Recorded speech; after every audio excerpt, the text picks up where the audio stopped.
Okay. Yung kamay ko sakit na dito oh. Yan oh. Oh fuck. Minus 31. To, naninigas na siya. Grabe, hindi pa kami tapos. Sina-charge na lang namin yung baterya niya. Then sana nga mag-start dahil kagabi pa kami dito. Natulo na ang sipon ko. Oh my God.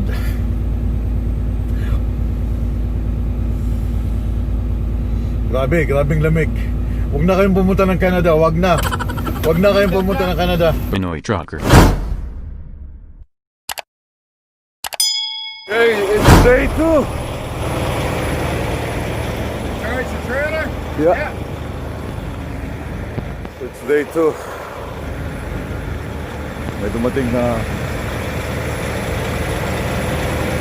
mechanic. Now, kung hindi na tayo matulungan dahil mabigat na sa'yo, mag-chain up ka, dalawa. Okay. Talagay ka ng chain. Ano nangyari? Kagabi pa kami dito. Kagabi pa kami rito. Ngayon ang temperature minus 39. 39 ba? Oh, 39. Right now, dito. Oh, so Ang problema, kung bakit malamig dito, malapit na sa North Pole eh. Malapit na sa North Pole. malayo pa, malapit na sa Winnipeg. Yeah, malapit na sa North Pole. Tinignan ko sa mapa eh. Kaya malamig eh. Oh. Extreme yung lamig. So, ang nangyari, okay na yung gear niya, na-release na sa neutral. Dahil ang problema, dahil nag-overnight na nakapatay yung truck niya, nag-frozen yung battery or lumamig or yung engine block niya. So, ngayon, yun ang wino-workout namin ngayon, yung nakaseries siya sa aking baterya. Baka sakali yan, dumating na yung mga isolate, galing sa isolate. So, sana, hopefully, mag-start yung truck niya at makasibat na kami at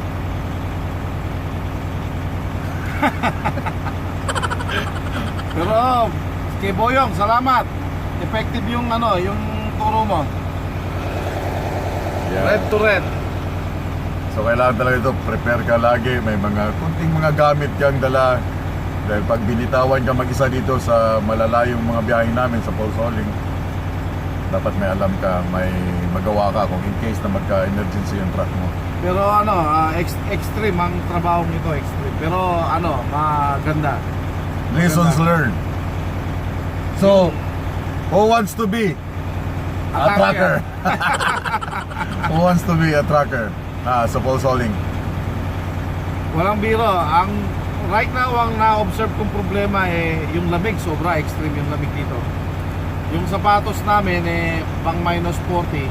Hindi pwedeng bakya dito, hindi pwedeng sandal. Pero hindi, pa rin.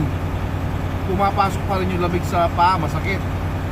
Pero meron magandang sapatos na dadali ko yung... Wala kayang sapatos na yung boots na may saksak mo sa yung heater, heater. siya may... Meron, actually. Pero hindi natin kailangan yun. Meron akong sapatos yung ginagamit ko pang ice fishing.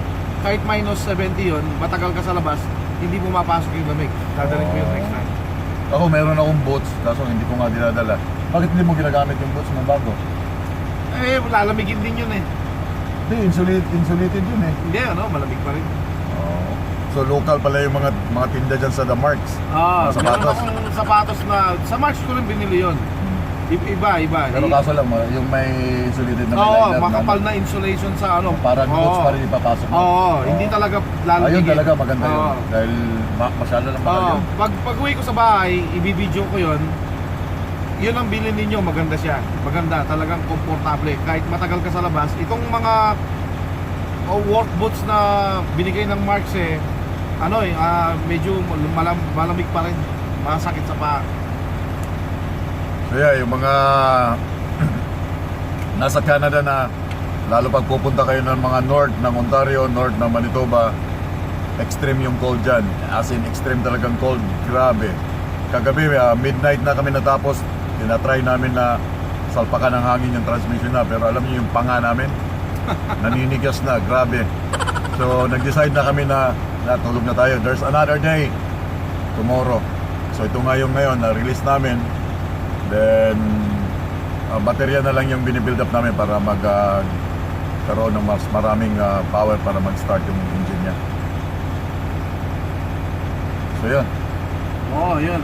So, shout out sa inyo lahat na truckers. Magtulungan tayo, basahan ng ideas, magmahalan tayo. Pagmahalan daw, di mga bakla pala. Okay. Shout out nga kay, kay Boyong. Boyong! Buddy! So yung turo mo, red to red, malaking tulong. Effective. So na-change namin yung gear niya from reverse to neutral. Ngayon, lesson learned. Automatic is crap. The best pa rin ang manual. Hindi naglalak ang shifter. Okay. Thank you, maraming salamat sa iyo, Boyong. Oh, halikan mo sa Buyong. Ha? Halikan mo, oh. Oh, Halik, Boyong. halik.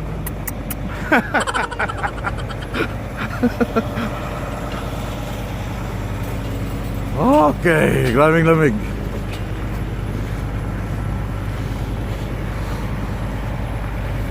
Pero ito yung masasabi ko sa trabahong ito.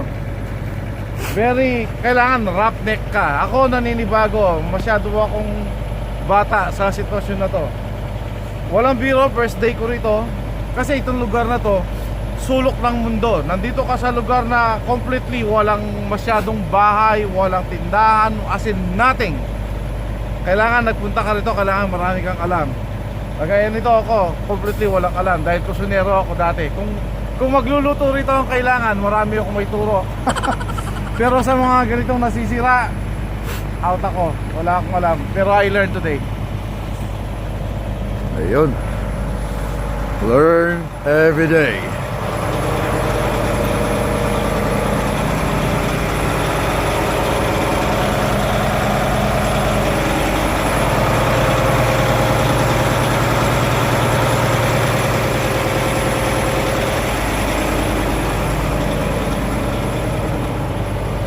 Ito, magandang strap yan. Ang problema, paano niya U-cup doon? Saan mo ilalak? Dapat meron siyang lock. Oo, Na ano? wala siyang lock. Paano yan? Hindi, pero pwede. Hindi, dapat may lock yan. Hindi ako kailangan ko may lock. Hindi pwede ganito. Magtatanghali na. Yan ang mga ice road trucker na naka-prepare na. Yun, may nagkakarga pa isa doon. Yun o, mag-ice road traffic yun, at saka to. Pag-ice road mo sila? Yeah, sabi nila. Oo. Nandito na pala yung lake eh. Yan nga, hindi, ice road trucker na, ice road na yan dyan. Papunta na ng north yan. Paglagpas mo ng Manitulin, yan ang Manitulin dyan sa kabila. Ice road na yan. Ay, nako.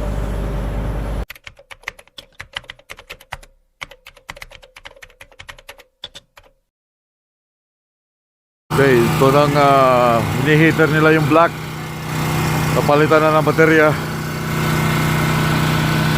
para mag-init yung black ng truck dahil malamig masyado. Dahil kagabi pa yan naka-standby dyan. So yung mga fuel nyan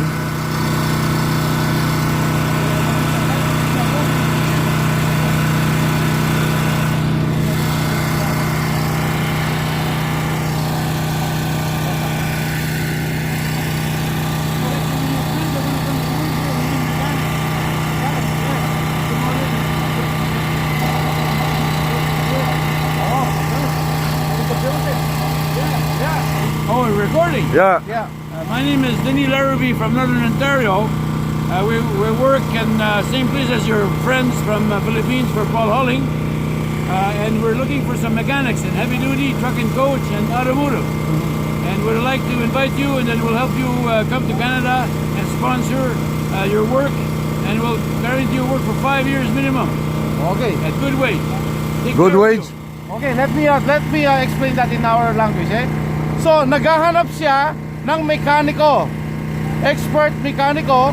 Kung nasaan man kayo, siya ang mag-i-sponsor. Dadalhin niya kayo rito sa Ontario, dito sa Pickle Lake, dito sa Canada. Siya ang mag-i-sponsor sa inyo for 5 years contract, right? 5 years contract hanggang sa yun, maging Canadian kayo. Is there any chance that they will be a permanent resident or? Yes. Yes. Oh yes, we will we know a lot of people in the politics and a lot of Oh, friends. there you go. And we'll help you to get you what you want and need All right. Okay. in your family. All right. Okay. Thank you. Tell them we're encouraged to bring their wives and children also. Yeah. Because we'll give their wives a job in the motel industry that we Oh, have. there you go. Sabi niya, mga pamilya nyo, asawa, anak, pwedeng dalhin, bibigyan din niya ng trabaho.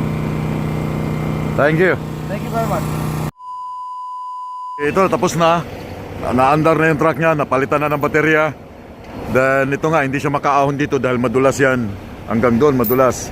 So, hihilain siya nitong, ano to, tracking na to.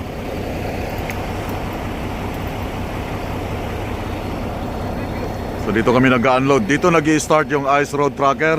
Ito, mga ice road tracker to sila. Nagkakarga dyan ng mga gas papunta ng north doon.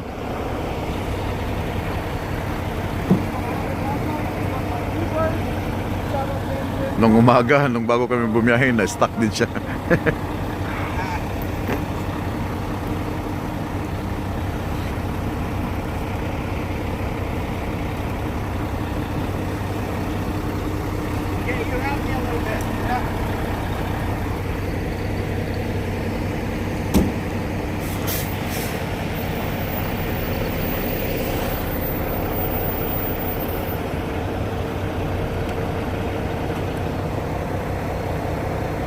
So ganito dito yung mga truck driver nagtutulungan pag kailangan ng tulong, kahit ibang lahi, basta truck driver tinutulungan nila.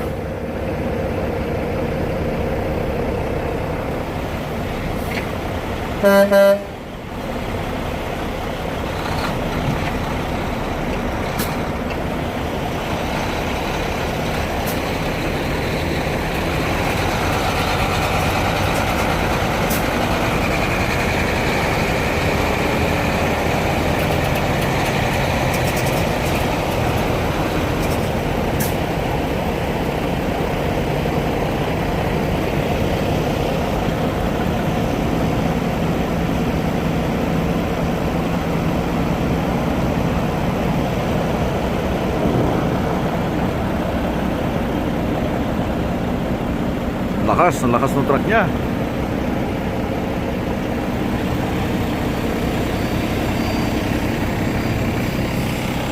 So yun, nakaahon din. Okay, tapos na. So ako naman mag-hook up ako ng trailer. Tapos uwi na kami ng Winnipeg. So yan, nakita nyo na nakuha ng asinat. So ako naman mag-hook up ng trailer.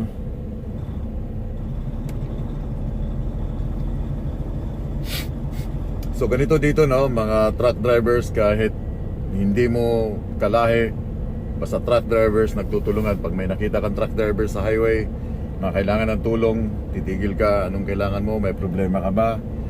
Kung baka kailangan niya ng hangin or mag jump start, so tutulungan mo sila.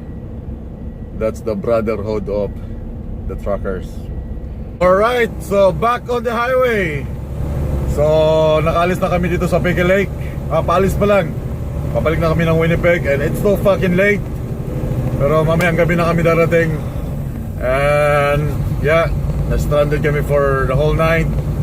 Then up to 3 o'clock ngayong February 6, 2020. So ngayon, tapos na. Sana lessons learned sa amin yon. Lahat ng mga nangyayari doon kanina, kagabi, ay may natututunan kami. May natutunan kami. Pinoy trucker.